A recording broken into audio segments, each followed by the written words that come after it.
So, unang-una po, kailangan muna nating palamigin ang sitwasyon, no? Kasi kung magpapatuloy kayo na mainit yung ulo niya at mainit pa yung nararamdaman sa puso, no? May inis, may galit, ay masasaktan lang kayo. Magkakaroon kayo ng argument, no? Kaya nga bigyan niyo po ng oras at panahon, no? Pag malamig na ang lahat, pag may payapa na ang isip at puso, doon po kayo mag-usap at humingi ng tawad. Okay? Pangalawa, kailangan po na pag-usapang mabuti, no? Magpakumbaba kayo, lalambot ang puso pag ikaw ay nagpapakumbaba. Mas titigas ang puso pag mataas ang iyong loob. Kailangan natin tandaan na mayroong mga bagay na ginagawa natin na kung minsan pinagsisisihan natin. Kung pwede lang nga, merong eraser, pwede natin burahin o delete button sa ating buhay. Pero sadyang ganyan ang buhay. Na minsan tayo ay nagkakamali, meron tayong mga pinipili na nagkakaroon ng maling o masamang epekto. Pero kahit na tayo ay nagsisisi at nahihiya doon sa ating ginawa, kailangan pa rin tayong magpatuloy sa ating buhay. Kasi kung papaapekto tayo doon sa ating ginawa at titigil tayo, merong magiging kawawa. Kamukha po ng inyong mga anak. Kailangan nila kayo, kailangan nyong pagpatuloy yung inyong ginagawa na mabuti. No? Magsisi, mahiya sa ginawa, humingi ng tawad, pero wag kang titigil.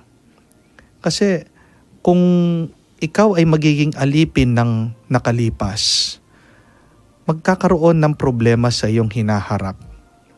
Paano na lang ang hinaharap? Paano na lang ang bukas kung palagi kang nabubuhay sa nakalipas? Kung humingi ka ng tawad, hindi ito tinanggap, hindi niya po problema yon. Basta't humingi kayo ng tawad, basta't magpakumbaba kayo, kung matigas pa rin ang puso ng inyong asawa, that is not your problem. Ang magandang gawin ay magpatuloy sa pagdarasal. Dahil kahit naman ang Diyos, marunong maghintay. O minsan ang tao siya nang nagkasala, ang Diyos palaging nandiyan, gumagabay, pero tayo pa rin palaging pasaway. Tayo pa rin ang matigas ang ulo. Tayo pa rin ang lumalayo sa pagmamahal ng Diyos. Pero hindi nagagalit ang Diyos. Nananatiling nagpapasensya, nananatiling naghihintay. So, ganyan din po ang tawag sa inyo ngayon. Maghintay, maging matyaga, at maniwala. Ano ang dapat nating paniwalaan? Ano dapat ang ating pananampalataya? Na darating din ang panahon, aayusin lahat ng Diyos. Mas natututo tayo sa pagkakamali kesa sa tagumpay. Tandaan po natin. At ang buhay na ito ay hindi naman natin maaalis ang lahat ng pagkakamali. Dahil tayo ay sadyang mahina. Tayo ay taong hindi perpekto. Hindi po ba?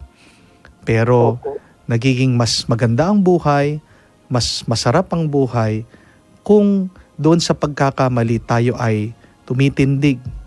Tayo ay natututo. Diyan nagiging mas masarap ang pagmamahalan. Kung mula doon sa sakit, kaya natin itong malampasan, no? Doon sa gitna ng mga hindi perpekto o pagkakamali, kaya pa rin natin tanggapin ang bawat isa.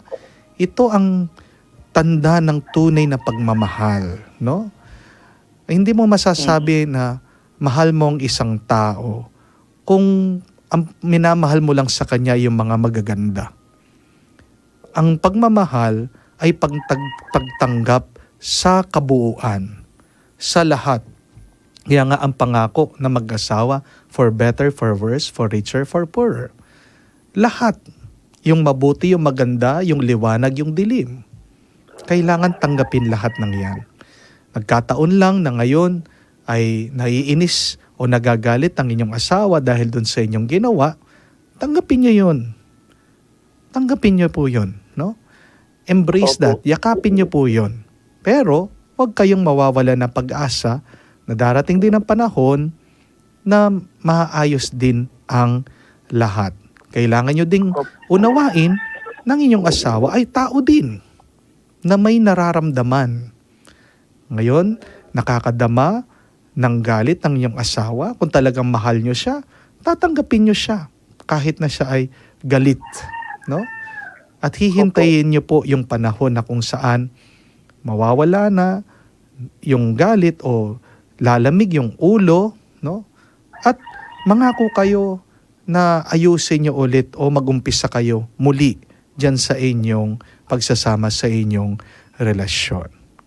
Pero ngayon, ang kailangan nyo pong gawin ay pagpatuloy nyo yung inyong pagiging mabuting ama sa inyong mga anak, pagpatuloy nyo ang inyong pananalangin, at maghintay, manalig na may ginagawa ang Diyos, aayusin din po niya ang inyong problema na mag-asawa. Amen?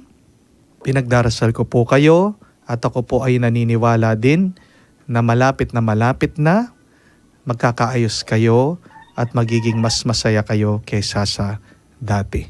God bless po sa inyo. Kakaluguran. Kumusta po kayo? May mga gumugulo ba sa inyong puso at isipan? Nalilito, naliligaw, at malapit ng sumuko sa buhay? Tumawag ka lamang o kaya mag-message ng Hello, Father. Ako po ang iyong host, si Reverend Father Joel Jomarsos P. Gatus, ang sasagot sa inyong mga katanungan sa buhay sa tulong ng gabay ng Banal na Espiritu sa pamamagitan ng programang Hello, Father. Ito po ay tuwing Lunes, alas 12 ng tanghali hanggang 1:00 ng hapon. Dito lamang sa DWBL 91.9 Bright FM. Feel at home tayo dito. Enjoy life at Bright FM 91.9. Friends tayo.